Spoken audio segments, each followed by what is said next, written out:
You know conditionals are important, but every time you learn them, it's so complicated, right? Well, I don't understand why.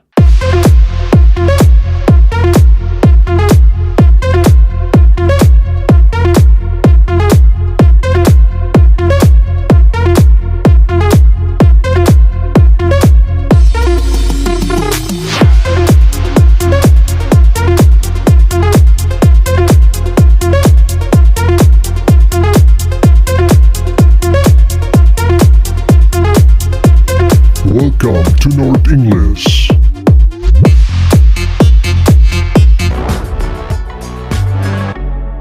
Okay, so as I mentioned, we have two parts to the sentence, if plus the condition and the result. With the zero conditional, they both need to be in the present simple. Both of these parts of the sentence need to be in the present simple. And we use this zero conditional to talk about facts. Things that happen all the time, or scientific facts. So for example, if water reaches 0 degrees, it freezes. Or water freezes if it reaches 0 degrees. We can also use the word when in the zero conditional instead of the word if. So we can say, if you heat ice, it melts. Or when you heat ice, it melts. Or changing the order, ice heats when you melt it. It's hot when the sun shines. Questions in the zero conditional normally start with do or does, a question, and we normally put the if part, the condition, at the end of the sentence. Does metal melt when you heat it? Does rain turn to snow if it's 3 degrees Celsius? So quite simply, if you're talking about facts or things that always happen, use the zero conditional. Of course, we have two parts to the first conditional.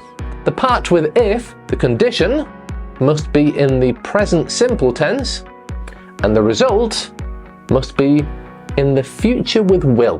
For example, if you subscribe to the channel, you will get new lessons from me every Friday. It's true. And again, the order of this is not important. We can say, I will call you if I hear any news, or if I hear any news, I will call you. Now, the zero conditional talks about very general situations like ice, snow, things like that. But the first conditional talks about more specific situations, like I will call you if I hear any news. And the important thing is that we use the first conditional when we are pretty sure that the result is going to happen. Either we know it's going to happen, or it's very, very probable that it's going to happen. If it will be sunny, we will go to the beach? No. If it is sunny, we will go to the beach. If needs to go with the present simple tense, and the result has to include the future with will. If you will study hard, you will pass the exam? No, don't put will in the condition.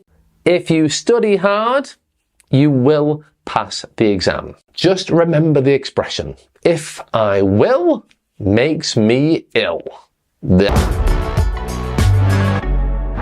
Okay, the two parts of the second conditional are if plus the past simple.